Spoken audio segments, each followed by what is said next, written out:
السلام علیکم.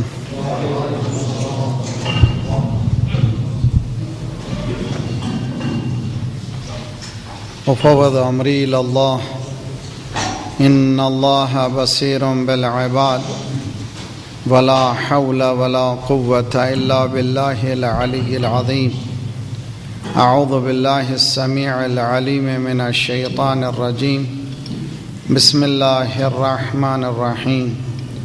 الحمد للہ والصلاة والسلام علی رسول اللہ وآلہ آل اللہ ولعنۃ الدائم علی اعدائہم اعداء اللہ. اما بعد فقد قال اللہ بسم اللہ الرحمن الرحیم. وَلَقَدْ بَعَثْنَا فِي كُلِّ أُمَّةٍ رَسُولًا أَنِ اعْبُدُوا اللَّهَ وَاجْتَنِبُوا الطَّاغُوتَ فَمِنْهُمْ مَنْ هَدَى اللَّهُ وَمِنْهُمْ مَنْ حَقَّتْ عَلَيْهِ الضَّلَالَةُ فَسِيرُوا فِي الْأَرْضِ فَانظُرُوا كَيْفَ كَانَ عَاقِبَةُ الْمُكَذِّبِينَ.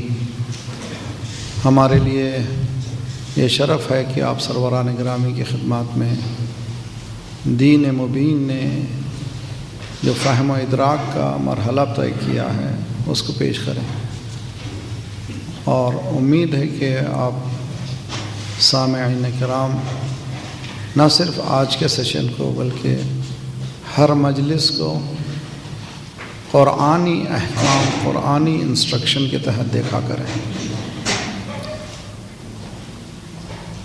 وَبَشِّرْ عِبَادِ الَّذِينَ يَسْتَمِعُونَ الْقَوْلَ. آج کی دنیا میں کمیونیکیشن اسکلز بہت گفتگو کی جاتی ہے، اور کامیابی کا سب سے بڑا راز کمیونیکیشن اسکلز ہے. اور کمیونیکیشن میں ہم سمجھتے ہیں کہ بولنا ہے. قرآن یہ کہہ رہا ہے فَبَشِّرْ عِبَادِ الَّذِينَ يَسْتَمِعُونَ الْقَوْلَ. قرآن کی نگاہ میں کمیونیکیشن سننا ہے،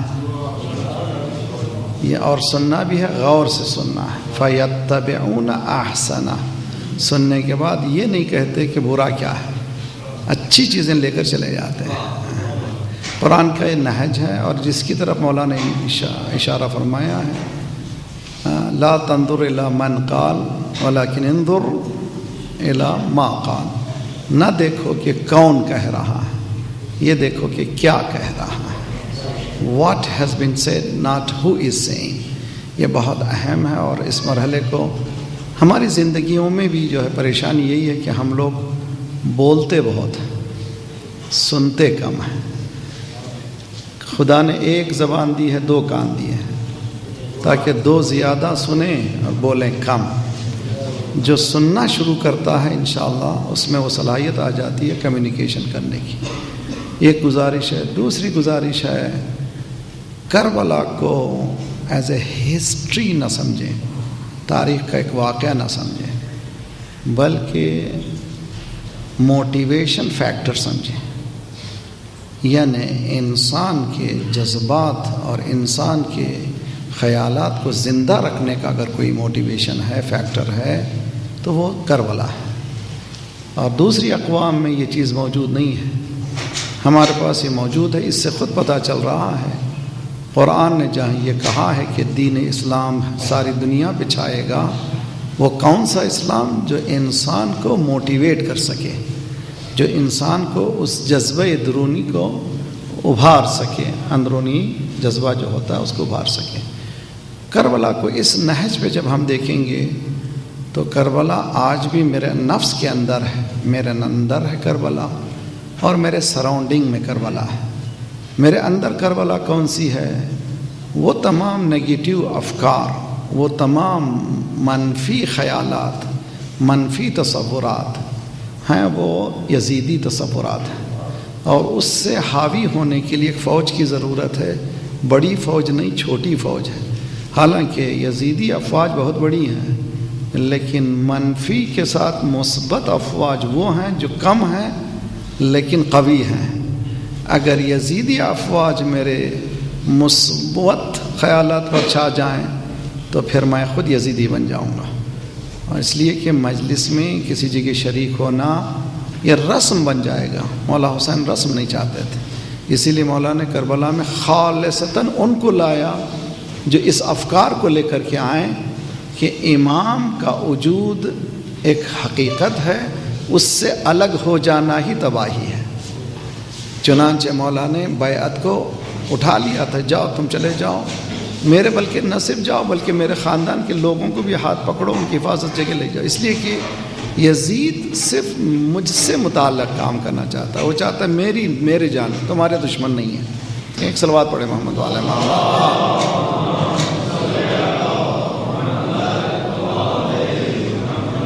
وعجل فرج، مولا امام حسین یہ چاہتے یہی تھے کہ ولایت، مرکز ولایت اس کو ریکگنائز کرنا ہے، اور اس کے مقابل میں جو قوتیں ہیں طاغوتی ان کو ریکگنائز کرنا ہے۔ چنانچہ قرآن مجید کی یہ آیت سورہ نحل کی 36ویں آیت ہے، سورہ نحل قرآن کا 16واں سورہ ہے، اس میں ارشاد رب العزت ہو رہا ہے وَلَقَدْ بَعَثْنَا فِي كُلِّ أُمَّةٍ رَسُولًا، ہم نے ہر امت میں رسول کو بھیجا۔ اس کے دو فولڈ جاب تھے، دو اہم کردار تھے، اللہ کی طرف دعوت دلانا، اللہ کی عبادت کی طرف، اور دوسرا جو اہم موضوع ہے طاغوت سے بچانا۔ طاغوت یہ ٹرمنالوجیز ایک زمانے کے لیے مفقود ہو چکی تھی، مگر انقلابی اسلامی انقلاب نے ان ٹرمنالوجیز کو پھر زندہ کیا۔ ان میں سے سب سے اہم ٹرمنالوجی ہے طاغوت۔ امام خمینی رحمۃ اللہ انشاءاللہ نور اللہ مرقدہ الشریف، جس نے دنیا میں اس کانسیپٹ کو دیا، ایک نیگیٹو فورس ہے جو تمہیں پازیٹیو فورس سے الگ کر رہی ہے، اس نیگیٹو فورس کا ریکگنائز کرنا ضروری ہے۔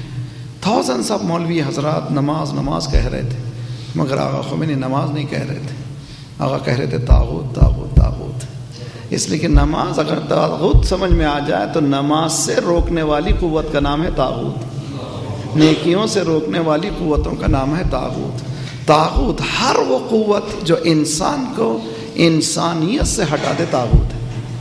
ان قوتوں کا ریکگنائز کرنے کا نام ہے حسینیت، یعنی وہ تمام قوتیں جو ہمیں پازیٹیو یعنی مثبت خیالات، مثبت راہ سے روک دیں، وہ ہے طاغوت۔ آج کی دنیا میں جو ہم کو ریکگنائز کرنا ہے Hollywood, Bollywood, lolly would.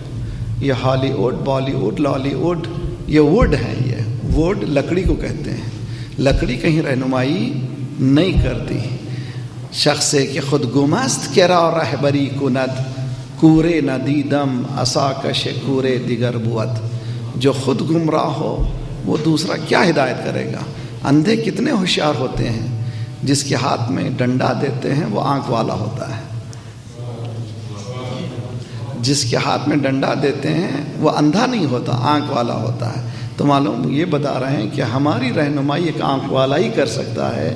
تو انسان ہم سب بھی اندھے ہیں، ہماری رہنمائی وہی کر سکتا ہے جو آنکھ رکھتا ہو، جو دنیا میں رہ کر آخرت کو دیکھے، آخرت میں رہ کر دنیا کو دیکھے، جو ملکوت میں رہ کر ناسوت کو دیکھے، ناسوت میں رہ کر کے ملکوت کو دیکھے۔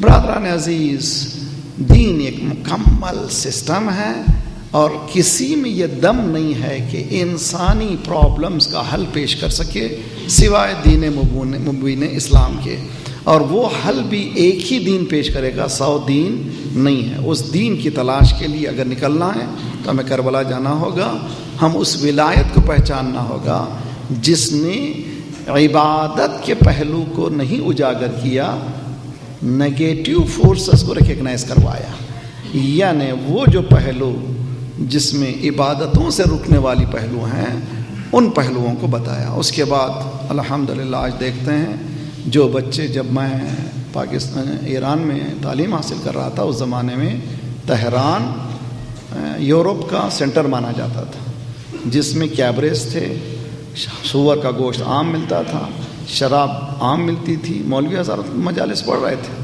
مگر کوئی کسی کا اثر نہیں ہو رہا تھا۔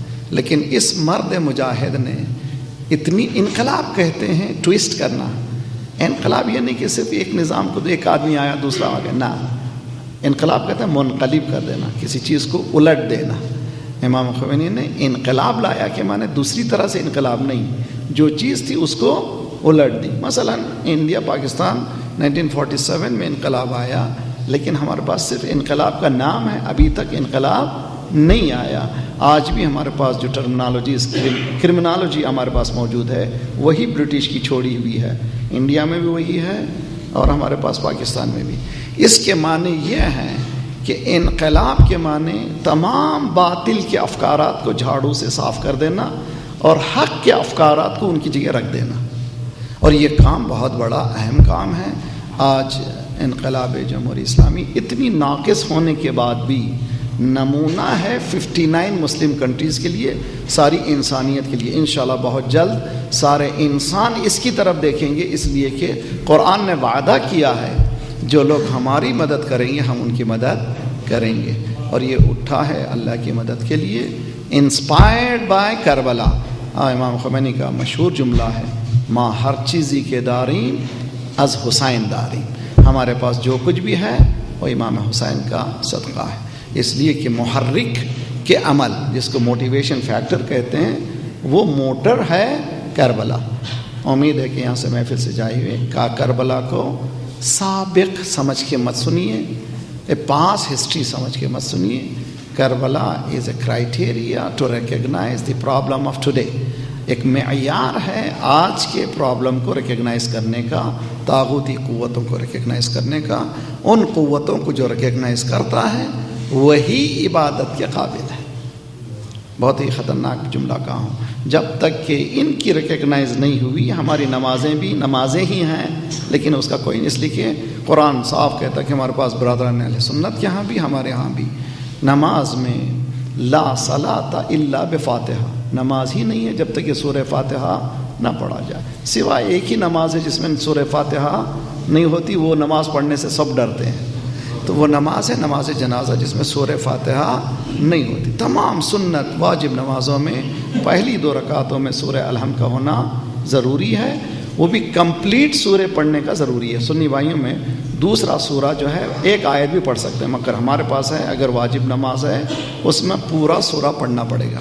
ہم میں اور برادران اہل سنت میں پہلے حصے میں ساتھ ہیں، یعنی نماز ناتمام ہے جب تک کہ سورہ الحمد کی تلاوت نہ کی جائے. کیا کیا اللہ کی تعریف کی وغیرہ، ایاک نعبد و ایاک نستعین، اس کے بعد اہدنا الصراط المستقیم، پروردگارا سیدھے راستے کی ہدایت فرما یا قائم رہو. یہاں پر سورہ کمپلیٹ ہو جانا چاہیے تھا. یہاں کے بعد کوئی اور چیز کی ضرورت ہی نہیں تھی. اللہ کی تعریف کی، رحمان اور رحمانیت کا تذکرہ کیا، مالک یوم الدین کہا، اور کسی سے بھیک نہیں مانگا، اس سے مانگا، اور کسی کی عبادت نہیں کی اس کی. لیکن خدا نے بتایا کہ اس سے کمپلیٹ ہونے والا مذہب نہیں ہے. فوراً کا صراط الذین انعمت علیہم. ان برادران کو جو ہمیشہ کمپلین کرتے ہیں کہ یا محمد یا علی وغیرہ کے لیے بہترین جواب ہے ان لوگوں کا راستہ. پروردگار تیری عبادت میں یہ لوگوں کو کیوں لا رہا ہے؟ کیا شرک نہیں ہے؟ کیا یہ شرک نہیں ہے کہ میں تیری خالصتاً اللہ اکبر میں کہہ چکا ہوں، تیری عبادت پڑھنے کے لیے آیا ہوں، میں کسی کو نہیں چاہتا بیچ میں. لیکن خدا کہہ رہا ہے کہ مجھ تک پہنچنا ہو تو صراط الذین انعمت علیہم کو ریکگنائز کرو. یہ ہے پازیٹیو قوتیں، پازیٹیو انرجی. اس کے بعد اس کو بھی ریکگنائز کرو جو نگیٹیو ہے، غیر المغضوب علیہم ولا الضالین. کربلا میں یہ مرقع باقاعدہ واضح ہو گیا تھا.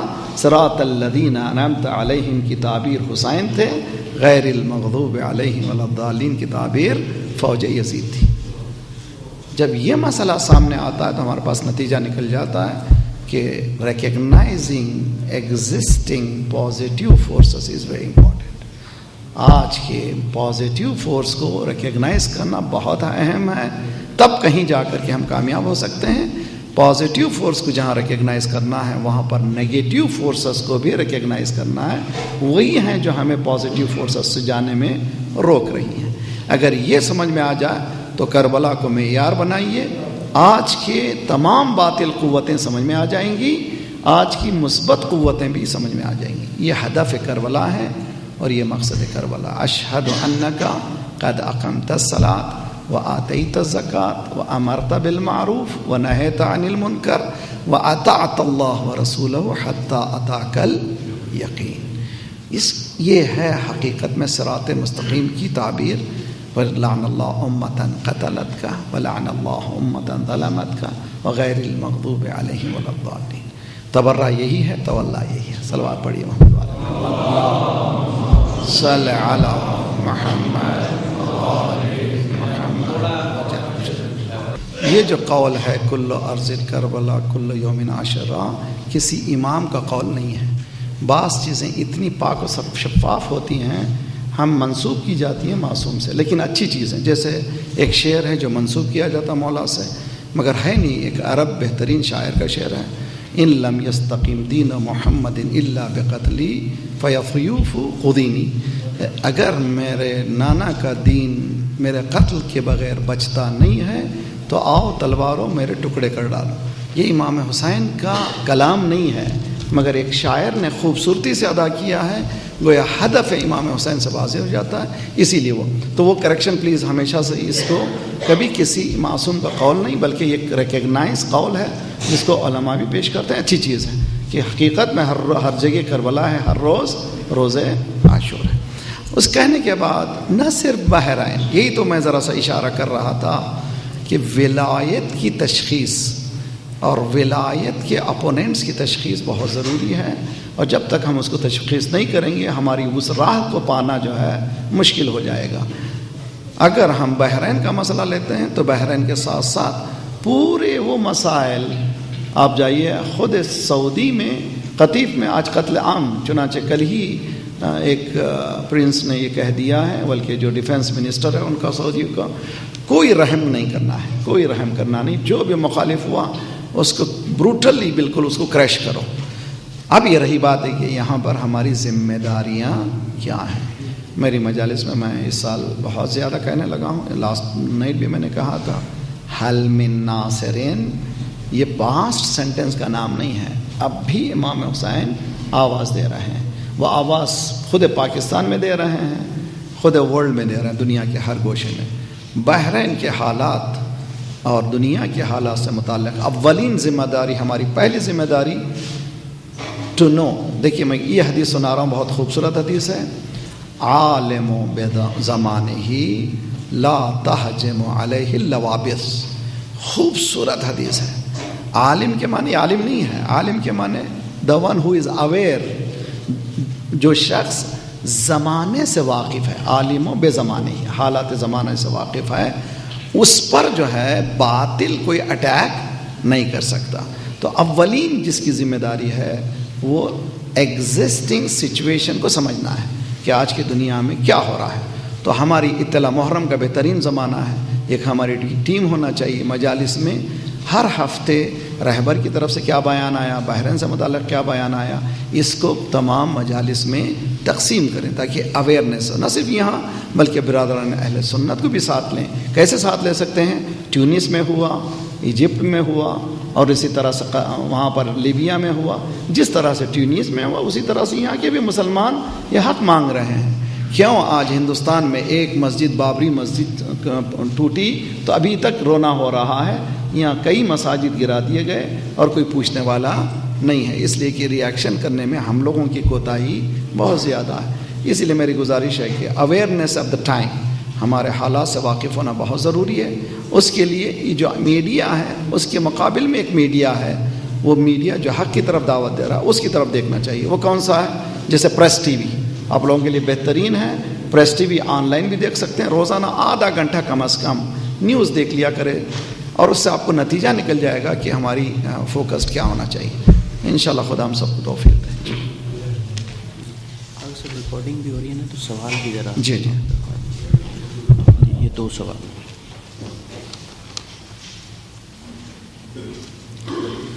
ابھی جو سوال کیا گیا تھا، کیا ایران اور دوسرے مسلمان بالخصوص شیعہ ممالک میں واقع پذیر ہونے والے حالات کا پاکستان میں احتجاج کرنا فرقہ واریت کو دھوا دینا ہے یا اس کو وضاحت کریں؟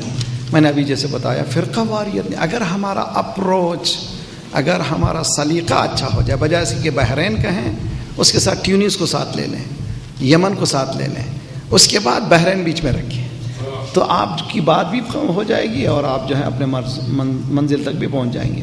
اگر صرف آپ بحرین یا سعودی کریں گے تو کوئی آپ کا ساتھ دینے والا نہیں رہے گا. اگر سلسلہ امامت کی راہ میں رکاوٹ نہ ڈالی جاتی تو تب کی صورتحال کیا ہوتی، تو اب کی صورتحال کیا ہوتی، امامت کے دوران، امامت کے بعد؟ جی ہاں، یہ سوالات جو ہیں میں سمجھتا ہوں بہت زیادہ اس پہ فوکس کرنے کی ضرورت ہے، ٹائم بھی بہت زیادہ، میں صرف گائیڈ لائن کے طور پر بتا دوں گا۔ اسپیکولیشن اسلام اجازت نہیں دیتا کہ کیا ہوتا کیا نہیں ہوتا۔ بہت ہی مشہور جملہ ہے امام خمینی رحمۃ اللہ کا، وہ فرمایا کرتے تھے کہ ما موظف با عمل ہستی موظف با نتیجے نیستی، ہمارا کام ہے عمل کرنا، نتیجہ ہمارے ہاتھ میں نہیں ہے، نتیجہ دینے والا ذات پروردگار۔ خدا نے وعدہ کیا ہے میں تم اچھا عمل کرو، تمہارا نتیجہ بھی میں تم کو دینے والا ہوں۔ تو ہمارا سب سے مرحلہ جو امامت کے سلسلے میں ہے، شناخت امامت، معرفت امامت، فنکشن آف امامت، اس سے ہم لوگ جیسے کہ واقف ہونا چاہیے ویسے واقف نہیں ہے۔ مثال کی طرف مولا امیر المومنین کی حیات، اگر وہ حیات ہمارے سامنے ہوتی تو آج ممبروں سے جو آگ اگلا جا رہا ہے اور آج شیعوں مسلمانوں کے درمیان تفرقہ ڈالا جا رہا ہے، ہمارے ہی ممبروں سے، وہ کبھی نہیں ڈالتے تھے۔ 25 سال مولا نے کہاں زندگی گزاری؟ ان خلافت کے ادوار میں گزاری۔ کیسے گزاری؟ He was an adviser. کیوں؟ اس لیے کہ مسئلہ 1 2 3 کا نہیں تھا، مسئلہ دین کا تھا۔ دین کی رہنمائی امامت کا فریضہ ہے، امامت کا کام ہے کسی طرح سے بچا کے دین کو لے جائے، اور ان حالات میں لے گئے مولا جس کا تصور ہم نہیں کر سکتے۔ کہیں پر ہمیں نہیں ملتا کہ 25 سال کے ادوار میں مولا نے کہیں پر کسی کو لعنت ملامت کی ہو، بلکہ جو احتجاجات ہیں اس کو بیان کیا ہے۔ ہمارے میں کہاں ہے، میرا مقام کیا ہے، ہو ایم آئی، میرے بغیر کیا ہو رہا ہے، یہ سب بیان کیا ہے۔ لیکن کبھی یہ اپوننٹ کو ڈیگریڈ کرنے کی کوشش نہیں کی ہے۔ ایک اپروچ ہے مولا امیر المومنین کا۔ اس کے بعد کا اپروچ ہے، سب سے بڑی مشکل جو مولا امیر المومنین کے لیے تھی، وہ مولا نے خود، آپ دیکھیے نہج البلاغہ موجود ہے، میں گرمیوں میں بلاتا ہوں تمہیں جہاد کے لیے، تم کہتے ہو گرمی ہے، سردیوں میں بلاتا ہوں کہتے ہو سردی ہے، بہار میں بلاتے ہو کہتے ہیں ہمارے فصل تیار ہیں، کاٹنا ہے، فصلوں کو کاٹنا ہے، تم لوگ جہاز سے بھاگ رہے ہو، خدا تم پر صوب مذلت یعنی ذلت کا لباس پہنا دے گا، تم نوچ کر نکالنا بھی چاہو گے تو نہیں نکال سکے گا۔ تو ہم بھاگے اس سے، چنانچہ آج جو ذلت کا نتیجہ نکل رہا ہے اسی ڈیویشن پوائنٹس کی وجہ سے ہے۔ آج بھی ہم اس ولایت کی آواز پر چلے جائیں تو ہماری نجات امکان ہے انشاءاللہ۔ ولایت فقیہ اطاعت نہ کرنے والوں کے لیے، دیکھیے یہ خود ولایت فقیہ خود جو ہے بہت بڑا بہترین موضوع ہے۔ اس موضوع کو سمجھنے کے لیے آپ کو معلوم ہے، یہاں کے پاکستان کا مشہور پولیٹیشین ہے، میں اس کا نام نہیں لینا چاہتا، اس نے ایک جملہ کہا ہے کہ ایران میں ولایت فقیہ کے بجائے اگر خلافت موومنٹ ہوتا تو ہم ساتھ دیتے تھے۔ تو اب یہاں پر دیکھیے کتنی بہت اچھا ادراک کیا اس نے، اتنا ادراک ہے، اس کا ادراک صحیح ہے۔ حقیقت میں ہمارے پاس خلافت موومنٹ نہیں ہے، ولایت موومنٹ ہے، یعنی یہ ولایت وہی غدیر سے نکلی ہوئی ولایت ہے، اس موومنٹ کو آگے بڑھانا ہے۔ تو اسی لیے ہمارے پاس ولایت فقیہ ہے۔ 4 ولایتیں ہیں، ولایت اللہ، ولایت الرسول، ولایت الولی، ولایت الفقیہ۔ انما ولیکم اللہ ورسولہ والذین آمنوا الذین یقیمون الصلاۃ ویؤتون الزکاۃ وہم راکعون، جس میں تینوں ولایتیں ہیں، ولایت اللہ، ولایت الرسول، ولایت الولی۔ اب ولایت الولی اب غیبت امام میں جو غیبت کبریٰ میں عجل اللہ تعالیٰ فرج الشریف، آیا ہم تسبیح لے کے صرف مولا کو بلائیں یا ایکٹ کریں؟ اس میں امام خمینی کی پوری توجہ یہ تھی کہ یہ زمانہ تسبیح لے کے بیٹھنے کا نہیں ہے، بلکہ امام کے احکامات کو چلانے کا زمانہ ہے۔ وہ جو فقیہ چلاتا اس کو کہتے ہیں ولایت فقیہ۔ ولایت فقیہ کے معنی مجتہدین بھی ولی فقیہ ہیں، لیکن لیمیٹیشنز ہیں، پارشل ولایت فقیہ ہیں تھوڑے سے۔ ولایت فقیہ جو ٹوٹل ہے، جس کے پاس پوری حکومت ہے، وہ ٹوٹل دین کو رن کرتا ہے، اس کو کہتے ہیں ولایت فقیہ۔ سوائے ایران کے کہیں پر یہ total religion as a socio economical political system سوائے ایران کے ایک ولایت فقیہ کے کہیں دنیا میں موجود نہیں ہے۔ اس ولایت کے اندر میں ہمارا سب کا فریضہ ہے کہ اس کے انڈر میں جا کر ان کی بتائے ہوئے راستے پہ چلیں۔ پاکستان میں علماء حرکت کا مظاہرہ نہیں کرتے، ایسا نہیں ہے۔ ہم لوگ دیکھیے، میں بے حد شرمندہ ہوں کہ ہم لوگ بجائے اس کے کہ دوسروں کو پوائنٹ کریں، دوسروں کی طرف انگشت نمائی کریں، ہماری ذمہ داری کا احساس دلائیں۔ جو علماء کرام، جیسے یہاں پر علماء کرام نے کام کیا ہے اور ہم نے کتنا ساتھ دیا اس کا، ہم ہمیشہ سے فقیر رہے ہیں، ایسے فقیر رہے ہیں کہ باہر کا گدھا بھی آ جائے تو بہت اچھا ہے، ہمارا بہترین گھوڑا بھی جو ہے اس کو ریکگنائز ہم نہیں کرتے، ہماری خاص خصوصیت ہے۔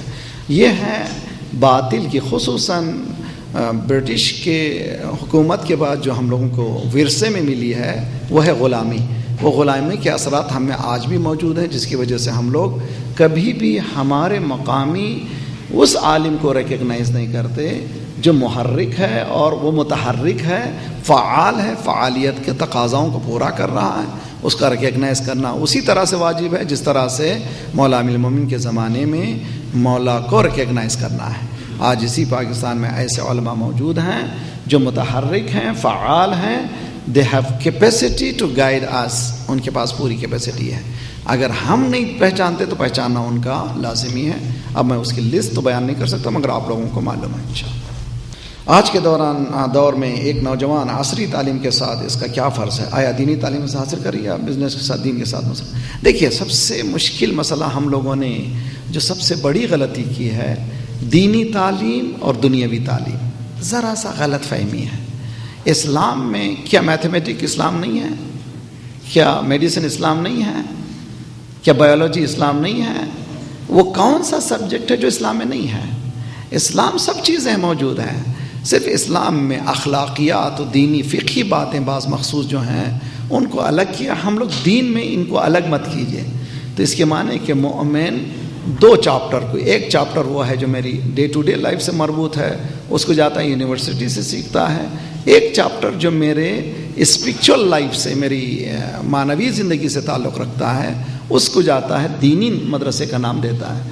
جس طرح سے ہمارے پاس، میں نے کئی مجلس میں کہا ہے، بچہ آتا ہے فوراً کہتے ہیں home work home work home work home work home work, اتنی تاکید کرتے ہیں، بچہ سمجھتا ہے کہ ہوم ورک بہت اہم ہے، بغیر اس کی میری زندگی بڑھنے والی نہیں ہے۔ جہاں اتنی تاکید ہے قرآن، نماز، اتنا ہی پیرلل اگر ہم بولے ہوتے تو ہمارے بچے اس اصل دین کی طرف راغب ہوتے، اور اس کے بعد پھر یہ بھی اچھا ہوتا، یعنی اس کی دنیا بھی اچھی ہوتی اور اس کی آخرت بھی اچھی ہوتی۔ ہم لوگوں کو پہلے یہ ڈویژن کرنے سے ذرا سا بچنا چاہیے، اس لیے کہ اسلام total socio economical political system کا نام ہے، اس سسٹم کو سمجھنا بہت ضروری ہے۔ بر صغیر اور بیشتر ممالک میں زنجیر زنی کا پرسہ دیا جاتا ہے۔ اصل میں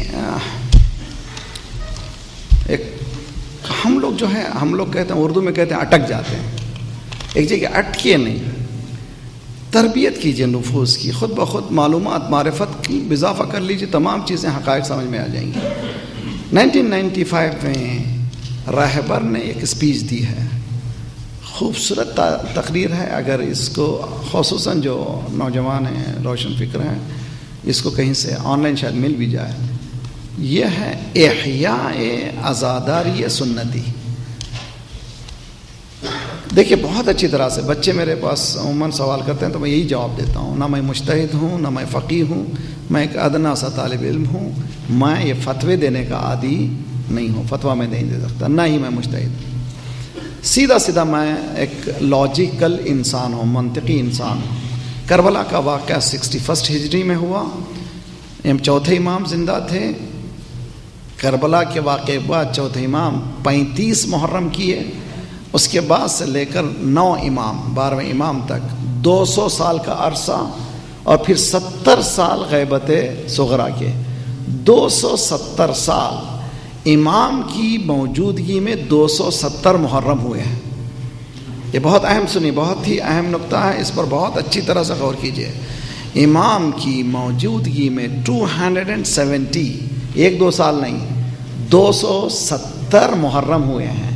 اور کبھی سفوکیشن کا زمانہ ہے، جیسے زمانہ امام سجاد کا زمانہ ہے، کبھی سفوکیشن کا زمانہ ہے، مولا باب الحوائج موسیٰ بن جعفر کا زمانہ ہے، لیکن آزاد زمانہ گزرا ہے، جیسے امام محمد باقر، امام جعفر صادق، جہاں پر حوضات کی بنیاد ڈالی گئی ہے، امام رضا کا زمانہ، جبکہ ولایت کا ایک باقاعدہ باب کھلا تھا۔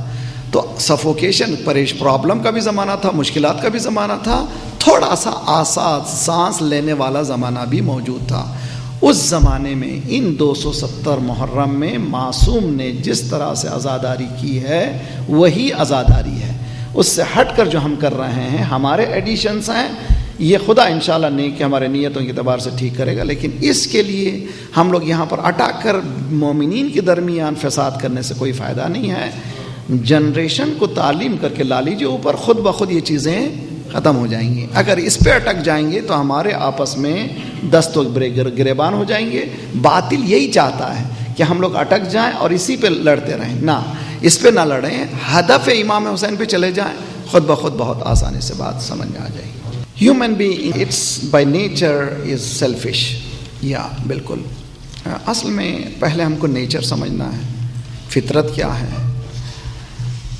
قرآن نے، میں نے 10 مجلسیں پڑھی، کہیں آن لائن موجود ہے، تو ہیومن سائیکالوجی ان اسلام ان قرآن، حالانکہ میرا سبجیکٹ نہیں تھا مگر میں نے اسٹڈی کی کوشش کی کہ تھوڑے سے چیزیں قرآن نے انسانی سائیکالوجی کو بیان کیا ہے۔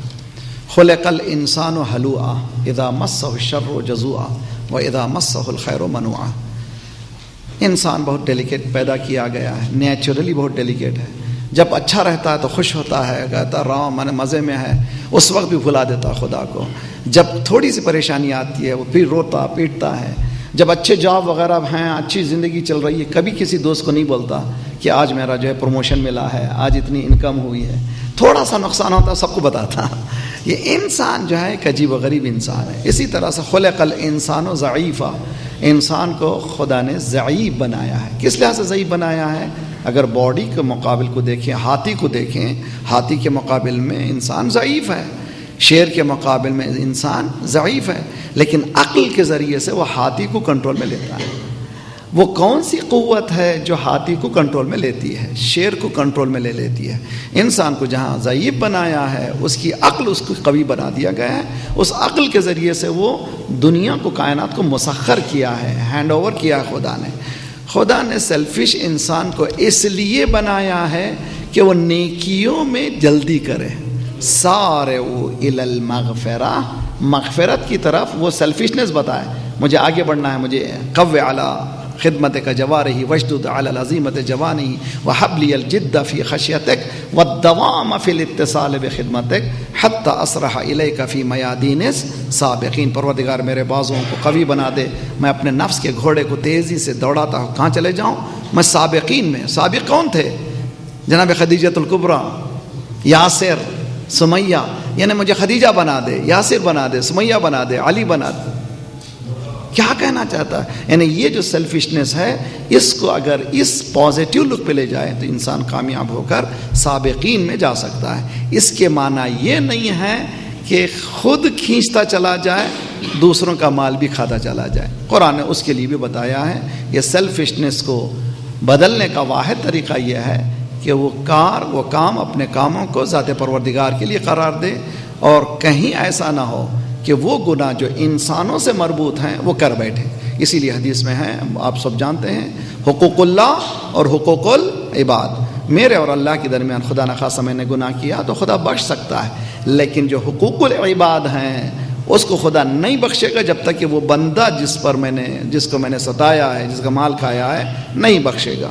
تو ان تینوں چیزوں کو جب ملائیں گے تو نتیجہ نکلے گا۔ خدا نے جذبات دیے ہیں تاکہ وہ نیکیوں کی طرف آگے بڑھے، اور یہ بھی بتا دیا ہے کہ لا اکراہ فی الدین قد تبین الرشد من الغی، دین میں کمپلشن نہیں ہے، رشد و ہدایت کے دونوں راستے واضح کر دیے گئے۔ نوجوان جوش میں آ کر اکثر ایسے قدم اٹھا دیتے ہیں جن کا بعد میں نقصان ہوتا ہے، تو نوجوان اپنی بصیرت کو وسیع کرنے کے لیے کیا کر سکتے ہیں؟ میرے استاد اچھے جانتے ہیں کہ قوم میں بہت ہی عظیم شخصیت ہے، اچھا، ہر شب جمعہ ان کی اسپیچ آتی ہے، انقلاب سے لے کر اب تک وہ دیتے رہیں، کبھی ریپیٹ نہیں کیا، اس کی اسٹڈی کا اندازہ کر سکیں۔ آغائے قراتی ہیں ان کا نام، وہ کہا کرتے تھے یا کرباش یا متصل بقرباش، پانی جو ہے ایک پانی ہے کر پانی میں خصوصیت یہ ہے کہ نجاست ملنے پر وہ نجس نہیں ہوتا، یا انسان کو کر ہو جانا چاہیے یا نہیں تو متصل ہونا چاہیے، ورنہ کیا ہو، نجس ہو جائے گا جلدی، سمجھ میں نا آپ؟ تو یا انسان عالم بن جائے، فاضل بن جائے، اس کے بعد انشاءاللہ کوئی پریشانی نہیں ہے۔ ہم لوگ کوئی فاضل نہیں، تو ہم لوگ کسی نہ کسی عالم سے منسلک رہیں تو ہماری بصیرت آسانی سے بڑھ سکتی ہے۔ واحد طریقہ یہ کہ جس طرح سے ہم لوگ دنیاوی تعلیم کرنے کے لیے اسٹرگل کرتے ہیں، اتنا ہی یا کم از کم اس کا عشر عشیر بھی. میں جیسے روزانہ کہہ رہا ہوں 10 آیتیں روزانہ ترجمے کے ساتھ، ایک مرتبہ پورا قرآن ترجمے کے ساتھ ہوا، تفسیر کے ساتھ. ایک بات دیکھیں گے آپ، اندر میں آپ میں تبدیلی آتی چلی جا رہی ہے. اسی طرح سے بصیرت کی راہیں کھلتی چلی جا رہی ہیں. تعلیم میں ہم لوگوں کو آگے بڑھنا چاہیے. جی امام حسین علیہ الصلوۃ والسلام نے یزید کے بارے میں کہا کہ شراب خوار نفس محترمہ کا قاتل ہے. اور آج کل ہمارے تمام حکمران اس طرح کے ہیں، کیا ان کی بات ماننا، ان کو ووٹ دینا کیا بیعت کرنے کے برابر نہیں ہے؟ بالکل ہے. کیا کرنا چاہیے؟ اسی لیے آپ لوگ سیاست میں حصہ لیں، آپ لوگ آگے بڑھیں، آپ لوگ جو ہیں ایک متقی پرہیزگار معاشرے کی تشکیل دیں. آج ہو رہا ہے کہ دیکھیے میں آپ کو بتاتا ہوں، مثال دیتا ہوں میں، بہترین مثال ہے. اکبر نے اپنے اسسٹنٹ بیربل سے یہ کہا میری قوم میں سب سے بددیانت قوم کون ہے؟ اس نے کہا دیکھنا چاہتے ہو؟ کہا ہاں. ایک تاریخ مقرر کیا اور ایک ہاؤس رکھ دیا گیا، اور دودھ کا کاروبار کرنے والے بھنگیوں سے یہ کہا کہ اکبر بادشاہ کو فلاں تاریخ کے دن فلاں وقت میں ایک سیر دودھ کی ضرورت ہے. جب وہ دن آیا اور اس ٹائم کے گزرنے کے بعد بیربل نے اکبر کا ہاتھ پکڑا، لے گئے ہاؤس کے پاس. پورا ہاؤس پانی سے بھرا ہوا تھا، دودھ کا ایک قطرہ نہیں تھا. ہر ایک یہ کہہ رہا تھا کہ اتنے دودھ میں میرا ایک سیر پانی، کوئی دودھ نہیں ڈالا، سب کے سب پانی ڈالے. ہماری حشر بھی یہی ہے کہ میں اکیلا کیا کر سکتا ہوں، میں اکیلا کیا کر سکتا ہوں، میں اکیلا کیا کر سکتا ہوں، میں اکیلا کیا کر سکتا ہوں. چنانچہ پورا معاشرہ. تو ہمیں چاہیے کہ میں اکیلا بھی کر سکتا ہوں. قرآن یہ کہتا ہے ان کنتم 20 صابرون یغلبون مئتین. اگر تم میں 20 رزسٹ کرنے والے ہو جائیں تو 200 کو آپ ایکوائر کر سکتے ہیں. اگر ہمارے پاس صحیح سلیقہ ہو، طریقہ ہو، علماء کی رہنمائی کے ساتھ آپ آگے بڑھیں تو انشاءاللہ آپ کو بہت جلدی معلوم ہو جائے گا. ایک دن وہ آئے گا کہ ایسے بھی لوگ آئیں گے جو دینی ہوں اور دنیا بھی چاہتے ہوں انشاءاللہ. ویسے وہ دن بعید نہیں ہے میرے نزدیک. کل ہی حیدرآباد میں ایک صاحب پوچھ رہے تھے مولانا پاکستان کا کیا ہوگا، کہ میں نا امید نہیں ہوں، اس لیے کہ خدا نے یہ سسٹم بنایا ہے. لولا دفع الناس بعضهم على بعض لهدم صوامع. قرآن کہتا ہے کہ ایک انسانوں سے دوسرے انسان کی دفاع نہیں ہوتی تو پورا سسٹم کولیپس ہو جاتا. ایک انسان اٹھے گا، ایک گروپ اٹھے گا، ایک حق کو بچائے گا، کوشش یہ کرے گا. اسی طرح آپ لوگ بن جائیے انشاءاللہ، وہ آپ کو بلانے کی طرف، حق کی طرف بلانے والے. یہ انٹرنیشنل پرابلمس ہیں. کوئی آدمی غلط گاڑی پارک کرے، میں کہتا ہوں کہ نماز کے مصلی تک پہنچنے تک اگر ہم انسان نہیں بنے وہ نماز بیکار ہے.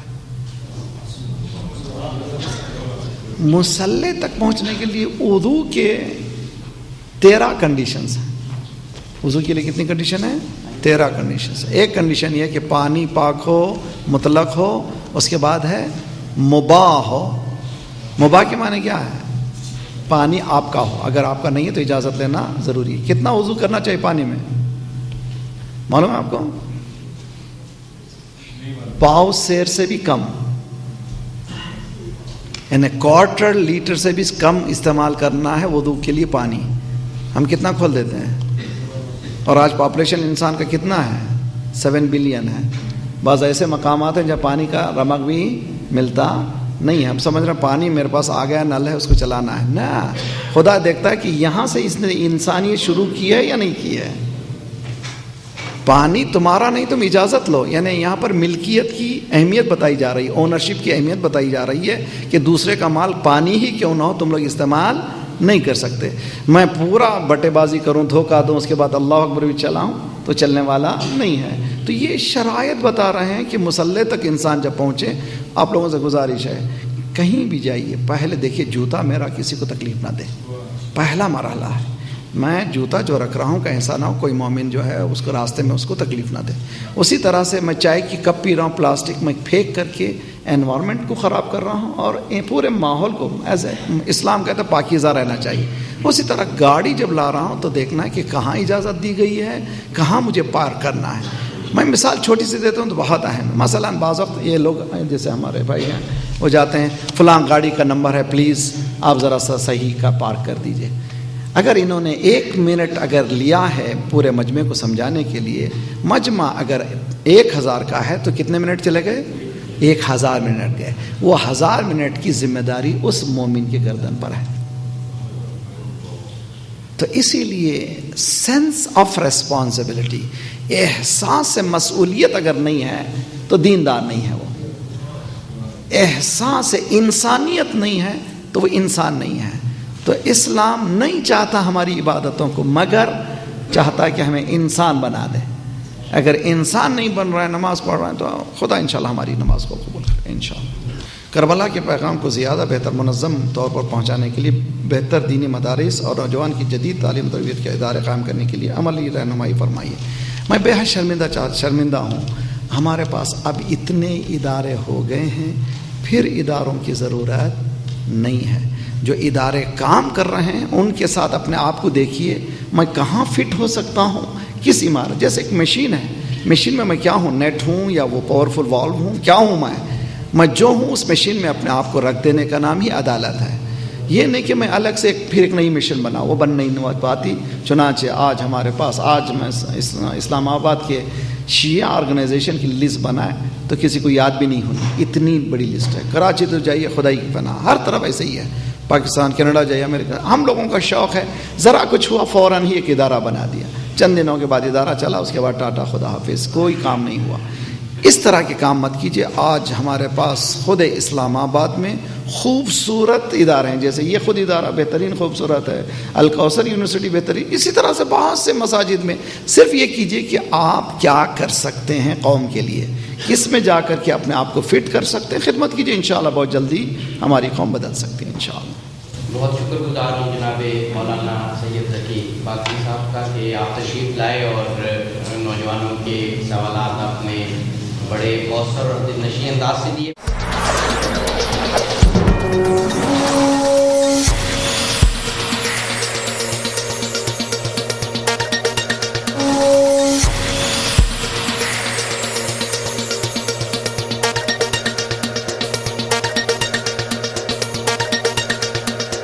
اس کو پیش کریں اور امید ہے کہ آپ سامعین کرام نہ صرف آج کے سیشن کو بلکہ ہر مجلس کو قرآنی احکام، قرآنی انسٹرکشن کے تحت دیکھا کریں.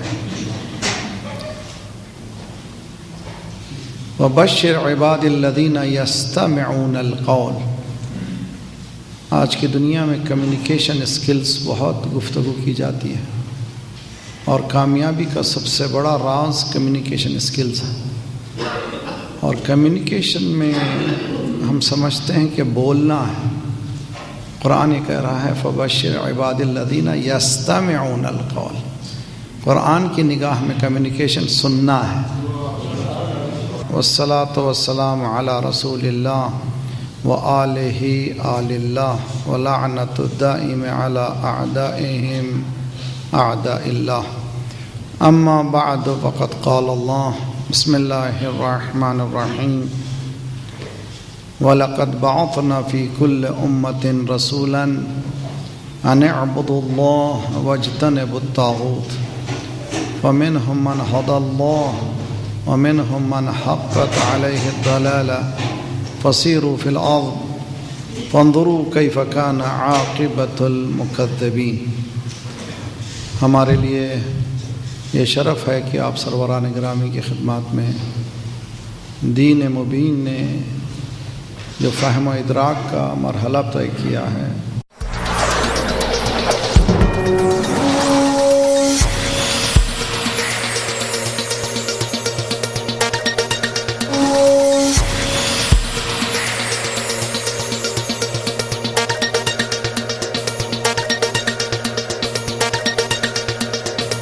السلام علیکم.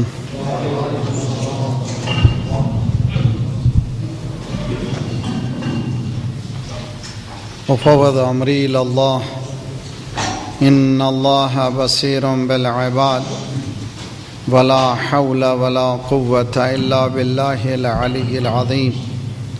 اعوذ باللہ السمیع العلیم من الشیطان الرجیم. بسم اللہ الرحمن الرحیم. الحمدللہ، یہ اور سننا بھی ہے، غور سے سننا ہے. فَيَتَّبِعُونَ أَحْسَنَ، سننے کے بعد یہ نہیں کہتے کہ برا کیا ہے، اچھی چیزیں لے کر چلے جاتے ہیں. قرآن کا یہ نہج ہے، اور جس کی طرف مولانا نے اشارہ فرمایا ہے، لا تنظر الی من قال ولکن انظر الی ما قال، نہ دیکھو کہ کون کہہ رہا ہے، یہ دیکھو کہ کیا کہہ رہا ہے. What has been said, not who is saying. یہ بہت اہم ہے، اور اس مرحلے کو ہماری زندگیوں میں بھی جو ہے پریشانی یہی ہے کہ ہم لوگ بولتے بہت ہیں، سنتے کم ہیں. خدا نے ایک زبان دی ہے، دو کان دیے ہیں تاکہ دو زیادہ سنیں اور بولیں کم. جو سننا شروع کرتا ہے انشاءاللہ اس میں وہ صلاحیت آ جاتی ہے کمیونیکیشن کرنے کی. ایک گزارش ہے. دوسری گزارش ہے، کربلا کو ایز اے ہسٹری نہ سمجھیں، تاریخ کا ایک واقعہ نہ سمجھیں، بلکہ موٹیویشن فیکٹر سمجھیں. یعنی انسان کے جذبات اور انسان کے خیالات کو زندہ رکھنے کا اگر کوئی موٹیویشن ہے، فیکٹر ہے، تو وہ کربلا ہے. اور دوسری اقوام میں یہ چیز موجود نہیں ہے، ہمارے پاس یہ موجود ہے. اس سے خود پتہ چل رہا ہے قرآن نے جہاں یہ کہا ہے کہ دین اسلام ساری دنیا پہ چھائے گا، وہ کون سا اسلام؟ جو انسان کو موٹیویٹ کر سکے، جو انسان کو اس جذبہ درونی کو